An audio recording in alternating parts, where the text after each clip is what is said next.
As you come up to 10, that is their god. That is 10. That is the hermaphrodite. But if you stop at 9 and you skip to 11, skipping God, then you are a Luciferian. Because 11 is the number of the magician. It's the one step above. Once you have accomplished the tree of life, you are now the magician. You are one above 10. But they're doing it by skipping God.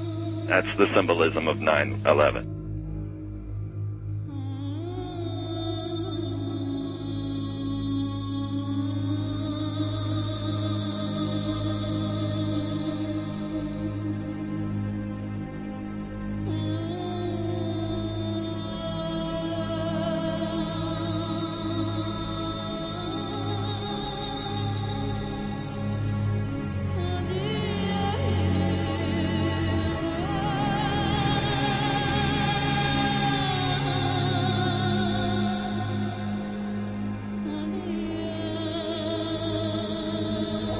It is a big idea, a new world order. We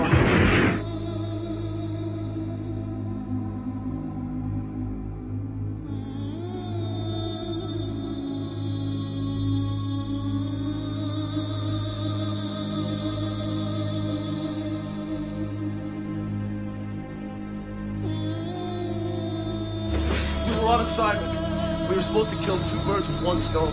In Fight Club, Project Mayhem destroys a giant bronze spherical sculpture.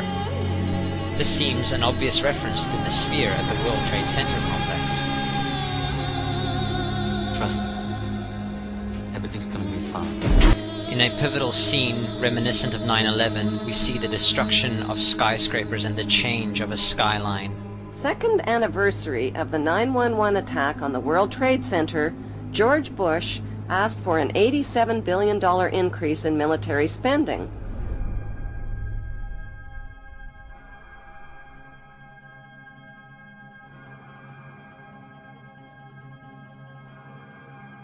In 1904, Crowley would receive the Book of the Law soon after meditating in the King's Chamber of the Great Pyramid. He claimed he had been contacted by a being called Aiwass. Crowley would also use this symbol in his work. Some of its meanings are said to include a reference to the number 77 in Hebrew and a connection to the god Pan. Crowley made this drawing of a non-human intelligence he saw during a ritual. Synchronous 23 has made the connection between Aiwass and the Wizard of Oz, and has further pointed out the similarities between Crowley's grey alien-like drawing and the depiction of the projection of the Wizard of Oz in the film version. The much overlooked theory has been put forward on the internet that when we are looking at George W. Bush, we are actually seeing Aleister Crowley's grandson. I have suggested that this video footage of George W. Bush reading the pet goat, coinciding with the start of the 9/11 mega ritual, is in fact a dedication of the 9/11 mega ritual to the great god Pan by Aleister Crowley's grandson.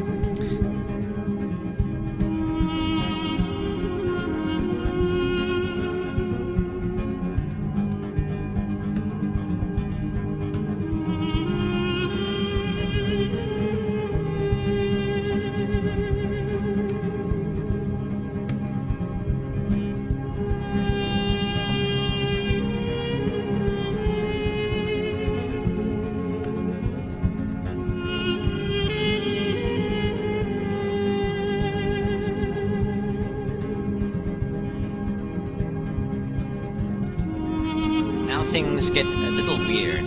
This is the 1978 version of The Wizard of Oz, The Wiz. Again we see the Emerald City connected to New York. On arriving at the end of the Yellow Brick Road, Dorothy and her companions go through the circular portal. Through the door we see 3 pyramids. Behind the pyramid shape, in between the pyramid pillars of the World Trade Center, we see the sphere, the representation of the Kaaba.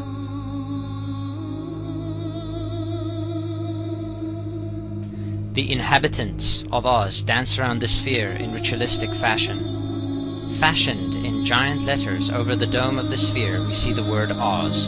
Oz, symbols of Pan and Aiwass, seen smack at the heart where the new Aeon was ushered in, and where the Stargate was opened.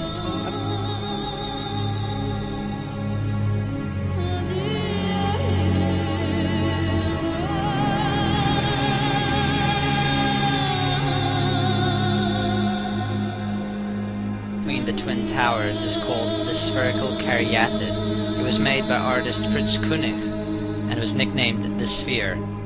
We see that Koenig made this thing in Bavaria, the same place where the Illuminati was founded. The most interesting fact about the placement of the Sphere at the World Trade Center Plaza has to be that architect and designer of the World Trade Center, Minoru Yamasaki, intended the plaza itself to be a representation of the Grand Mosque of Mecca, the Sphere in particular taking the place of the Kaaba.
So, my friends, it's time you start placing your faith and your dedication to the one and only God, the everlasting creator of everything on earth and in the universe. He is greater than anything our minds can comprehend.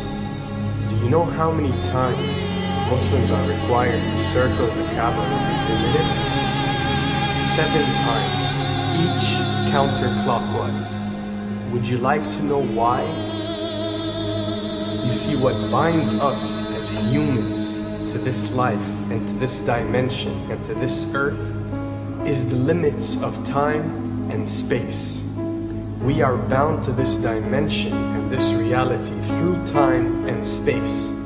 Hence, if one wants to leave this dimension or leave this reality, he needs to break away from time and space.